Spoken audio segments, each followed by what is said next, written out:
Journaux à la une du journal Le Messager, Laurentine Kouamfeugue, la mort a voté, adopté, titre bien sûr le journal. Scène politique nationale est en deuil. Laurentine Kouamfeugue, doyenne d'âge de l'Assemblée nationale, est décédée. Membre du RDPC, elle siégeait au Parlement depuis 2012 et avait été portée au rang de doyenne en 2020. Ancienne maire de Soa, cette figure respectée et voix de sagesse était connue pour ses appels récurrents à la paix, à l'unité nationale et au respect des règles démocratiques, notamment en période électorale. Son décès. Nous devons plutôt jurer de laisser la patrie meilleure que nous ne l'avons reçue.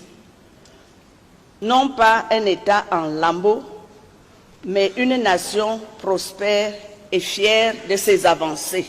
Face à la prochaine élection présidentielle et loin des polémiques stériles ou des gesticulations de mauvais aloi, j'en appelle au sens des responsabilités, à la conscience nationale de tous et de chacun, afin que cette échéance se déroule dans le calme, la sérénité et dans une vision d'un Cameroun qui devra toujours être en marche pour son progrès après octobre 2025.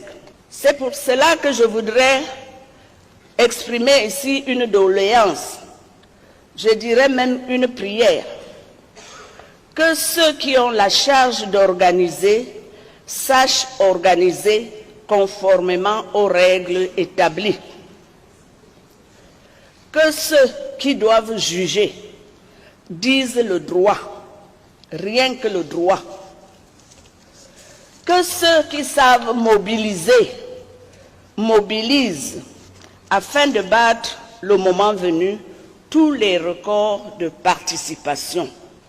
Que ceux qui savent sanctifier et invoquer les esprits puissent sanctifier et prier afin d'éloigner de notre terre le spectre de la division et l'esprit maléfique du diable.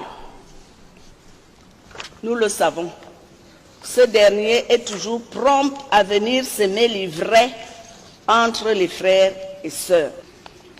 Enfin, ceux qui sont chargés de rapporter, je les invite plus que jamais à rester professionnels et respectueux de la déontologie. Je pense aux dames, aux messieurs de la presse, aux multiples acteurs des réseaux sociaux. Par définition, ils sont tous les apôtres de la vérité. Excellences, honorables députés et chers collègues, Mesdames et Messieurs, nos délibérations s'ouvrent dans un contexte marqué une fois encore par de nombreuses crises. Au plan international, à la crise climatique, source de profondes inquiétudes, à la menace terroriste, toujours difficile à circonscrire, à la guerre russo-ukrainienne, avec ses conséquences qui perdurent, il s'est ajouté des catastrophes naturelles de grande envergure. Les plus marquantes sont certainement les séismes qui ont frappé il y a quelques jours la Turquie et la Syrie. Le bilan est des plus lourds. Les morts, les sans-abri, les personnes déplacées ou réfugiées se comptent par dizaines de milliers. S'associant au président de la République, son Excellence, M.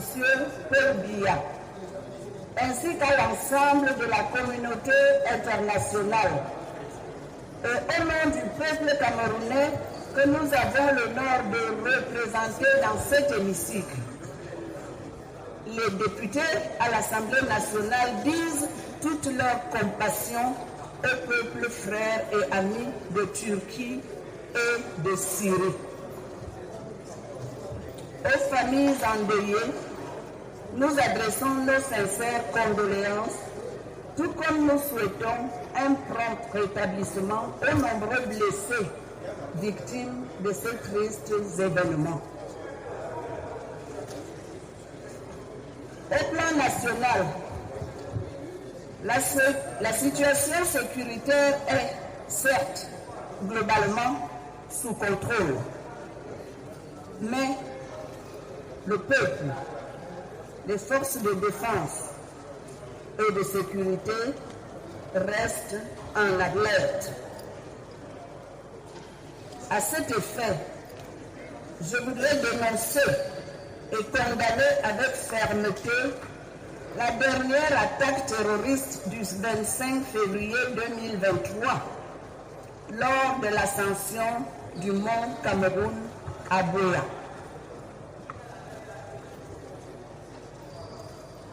Dans le même contexte national, un grand moment de la vie politique est annoncé, à savoir les élections sénatoriales du 12 mars prochain. Je voudrais adresser mes vives félicitations à ceux des candidats qui ont pu obtenir l'investiture de leur parti. Je leur souhaite beaucoup de succès pour la suite des opérations. Mon vœu le plus ardent est que cette consultation se déroule dans une totale sérénité sur l'ensemble du territoire national. Par ailleurs, les femmes camerounaises seront en fête le 8 mars 2023 à l'occasion de la 38e journée internationale de la femme. La doyenne que je suis, mais femme avant tout, je leur dis, mesdames, faites-vous belles.